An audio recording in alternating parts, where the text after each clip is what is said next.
On a vu que la Confédération était sous pression des pays voisins, les pays voisins qui ne vont pas ouvrir a priori avant la mi-janvier, alors que la Suisse va ouvrir ses domaines des remontées mécaniques. Est-ce que cela veut dire que tout le monde finalement va se ruer sur les stations suisses? C'est pas dit. Aujourd'hui, quand on voit les réservations, je vais donner quelques exemples. En Valais, on est à moins 50% par rapport aux réservations à la même date l'année dernière, à peu près moins 35, moins 40% sur les Alpes vaudoises. Donc on est en dessous. Et aujourd'hui, depuis les annonces, on ne voit pas de raz-de-marée au niveau des inscriptions dans les écoles suisses de ski. Par contre, ce qui est important de noter aujourd'hui, c'est qu'on sent certains moniteurs de ski français qui postulent dans des écoles suisses de ski afin de trouver du travail durant les fêtes. Et ça, on le ressent au niveau de toute la Suisse. Et c'est perçu comment? Ouais, je crois qu'on comprend. On comprend, comment dire, en tout cas, la démarche. Un moniteur de ski, c'est 3 à 4 mois de travail dans une station française. Il se retrouve amputé de 3 semaines de travail, si on parle de 10 janvier. Si c'est même un peu plus loin, voire d'1 mois de travail, c'est clair, on comprend. Est-ce qu'il y a un impact déjà du coronavirus sur les réservations pour l'école de ski suisse que vous pilotez? Nous, aujourd'hui, je dirais, on est dans le tir au niveau des réservations. Après, ces réservations, nous, on les a mis en ligne au 1er juillet. Donc, je dirais, on est dans un flux tendu. Tous les jours, on reçoit des inscriptions. On a eu des pics au mois de septembre. Là, c'est un peu plus calme depuis 3 semaines, 1 mois. Mais je dirais, nous, ça s'inscrit. On sait que l'école de ski suisse de Genève est habituée à skier aussi en partie sur les domaines français. Ça veut dire qu'il faut se rapatrier sur le versant suisse? Oui, c'est ce que nous, on appelle au sein de notre école le plan B. Ce plan B, déjà, il a été pensé, réfléchi, calculé.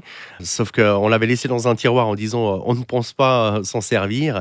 Et puis, depuis les annonces, effectivement, voilà, maintenant on est sur un plan B. Ça veut dire qu'on doit se déplacer sur Suisse. C'est la survie de l'école de ski. Ça veut dire qu'habituellement, vous skiez sur les Brasses, notamment pour les situer? Voilà, tout à fait. On skie en France voisine, particulièrement sur le massif des Brasses, qui est un domaine à 30 minutes de Genève.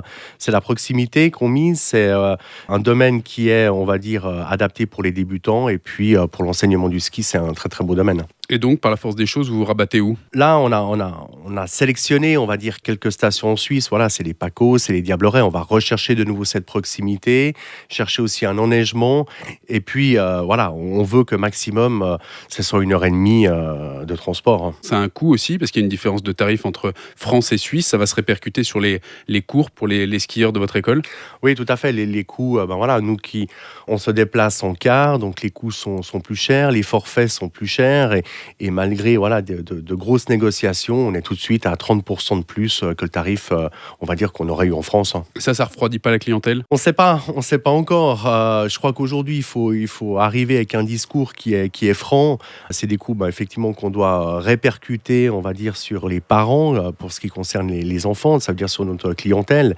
Oui, c'est une mauvaise nouvelle. Maintenant, on va jouer le jeu, on va faire des arrangements de paiement, on va trouver des solutions, mais on se doit de le faire. Et aujourd'hui, on sent quand même cette envie des gens de prendre l'air, d'aller à la montagne. Ça, je vous dis, on reçoit tous les jours des demandes de gens qui ont envie de sortir de cette pandémie. Comment est-ce qu'on va devoir skier? Quelles seront les mesures à appliquer? Aujourd'hui, il y a des mesures de protection qui sont extrêmement strictes. Je parle là de l'Association suisse des écoles suisses de ski. Il y a tout un concept de protection qui doit être appliqué. Ça veut dire, dans les files d'attente, c'est 1,50 m entre deux skieurs. Porter le masque, bien évidemment. Dès qu'on est à l'arrêt à ski, il faut porter le masque. Sur les remontées mécaniques, et puis on va dire le masque n'est plus obligatoire du moment qu'on skie sur la neige. Est-ce que ça veut dire des capacités limitées dans les télécabines aussi? Ça, j'ai pas encore toutes ces infos. Je pense qu'il faudra laisser aujourd'hui les remontées mécaniques nous présenter aussi leur propre concept, parce qu'aujourd'hui, si on parle de séjour à la montagne, ça touche les écoles de ski, ça touche les hôtels. Chacun a son propre concept de protection. Est-ce que vous avez crainte de ne pas pouvoir lancer la saison, tout simplement? Oui, bien sûr.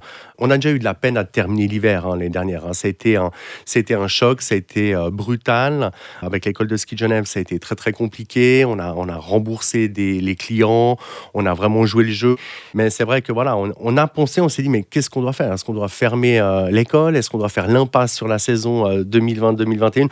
On s'est posé plein de questions. Ensuite, j'ai dit, maintenant, il faut avancer, on verra bien. Et puis, voilà, on n'a qu'un but aujourd'hui, c'est de skier. Une ouverture à mi-janvier en Suisse, c'était inconcevable pour vous? Inconcevable. On s'attendait pas, je pense, à une fermeture ou une non-ouverture, on va dire, des domaines français.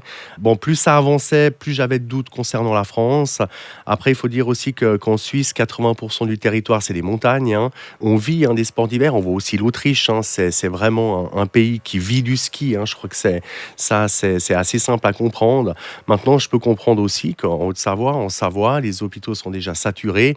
Et voilà, et ces 300 blessés jour en Haute-Savoie, voilà, ils veulent pas surcharger les hôpitaux. Je peux comprendre. Après, je comprends aussi les professionnels de la montagne aujourd'hui, qui font grise mine de l'autre côté de la frontière. Ça, je le comprends. Quoi qu'il arrive, on va passer une drôle de saison. Ça, c'est sûr.